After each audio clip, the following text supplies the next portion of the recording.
नमस्कार साथियों, आज के इस वीडियो में हम जानेंगे कि लॉन्ग टाइम इन्वेस्टिंग जो है वो कितनी सही है और कहाँ तक सही है। बात करते हैं आज इरिडा के शेयर की, जो कि लगभग 50 रुपये के ऊपर, जिस दिन उसकी लिस्टिंग हुई थी उस दिन 50 रुपये के ऊपर था। और वैसा 50 रुपये से उसने छलांग लगाई, ग्रोथ हुई, तो 310 रुपये का उसने जो है वो हाई बनाया।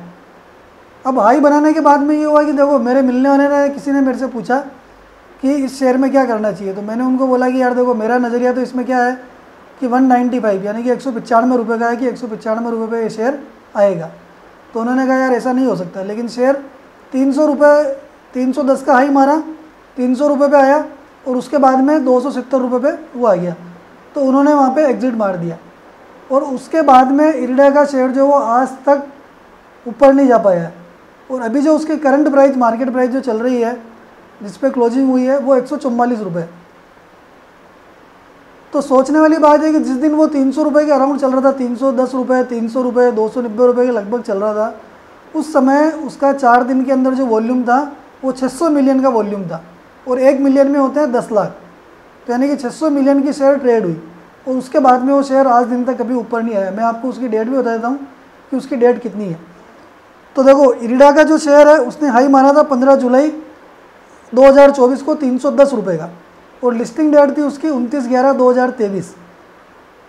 उसके बाद में 50 रुपये से वो 310 रुपये का हाई मारा, 270 पर मेरा एक मित्र है, उन्होंने एग्ज़िट किया, और अभी CMB चल रही है 144 रुपये। जबकि मैंने पिछले साल ये बोला था कि 195 रुपये पे आएगा, लेकिन उससे भी वो नीचे आ गया।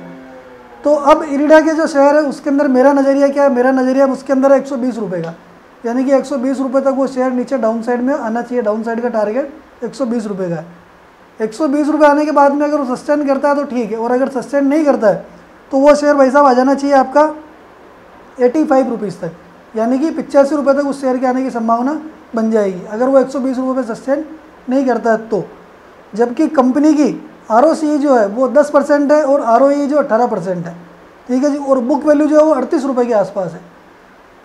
तो सोचने वाली बात यह है कि जब किसी 50 रुपये के शेयर में, 50 रुपये का शेयर जब 100 रुपये गया, 150 रुपये गया, 200 रुपये गया, 300 रुपये गया, तो हमें ये बात समझ में आनी चाहिए, यानी कि इन्वेस्टर को ये बात समझ में आनी चाहिए कि इसकी ROCE ROE जो है वो 18% है, और कंपनी ने रिटर्न दे दिया है 300 रुपये का, मतलब कि 6 गुना रिटर्न दे दिया।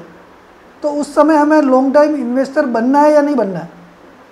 और उसके बाद में भी लोगों ने उसको एवरेज किया है, उसके बाद में भी लोगों ने एवरेज किया होगा। 300 से जब 250 पे आया होगा, या 280 पे आया होगा, 200 पे आया होगा, 200 से नीचे आया होगा, तो लोगों ने एवरेज भी किया होगा। तो समझने वाली बात है कि डाउन ट्रेंड के शेयर को लोगों ने एवरेज कर लिया और शेयर अभी भी नीचे है। जबकि अगर राइट टाइम पे एंट्री होती तो शेयर आपका, जैसे कि 50 रुपये के बाद जिन्होंने, जब वो अप ट्रेंड में था तब उसमें एंट्री की होगी, तो उनका पैसा बना होगा। और 300 पे लोगों ने एग्जिट मार दिया, तो रिटेलर बेचारा फंसा का फंसा रह गया, और रिटेलर की जो लॉन्ग टाइम इन्वेस्टिंग है वो खतरे में आ गई। आज 1 साल से करीब ज़्यादा हो गया। जैसा कि मैंने आपको बताया कि 15 जुलाई 2024 को उसने 310 का हाई बनाया था, और अभी 2025 का जुलाई निकल चुका है, अभी अगस्त महीना चल रहा है। तो 1 साल से जिन्होंने इन्वेस्ट किया उनका पैसा बनना तो दूर की बात है, लेकिन जो उन्होंने इन्वेस्ट किया उसका भी आधा रह गया। 300 इन्वेस्ट किए तो 144 रुपये रह गया, आधे से भी कम रह गया। तो लॉन्ग टाइम इन्वेस्टिंग कितनी सफल है या नहीं है, ये आप देख सकते हो। और इसमें जो है, किसी भी शेयर में एंट्री करते समय हमेशा ये हमें ध्यान रखना चाहिए कि इसमें स्टॉप लॉस हमारा क्या है। 2%, 3%, 4% का स्टॉप लॉस होना चाहिए, ताकि हम टाइम पे एग्जिट मार सकें। डाउन ट्रेंड के अंदर हमारा पैसा फंसा हुआ नहीं रहे। हम यहाँ पे पैसा कमाने के लिए आए हैं, पैसा गंवाने के लिए नहीं आए हैं। और रही बात कंपनी के डूबने की या पैसे के डूबने की, तो पैसा नहीं डूबेगा, वो एक अलग मैटर है कि पैसा डूबेगा नहीं, लेकिन पैसा बनेगा कब। 1 साल तो हमने होल्ड कर ही लिया उसको, और जिन्होंने 50 रुपये में लिया होगा वो 300 देख के 150 पे आ गए, तो हमें कहाँ मुनाफा हुआ।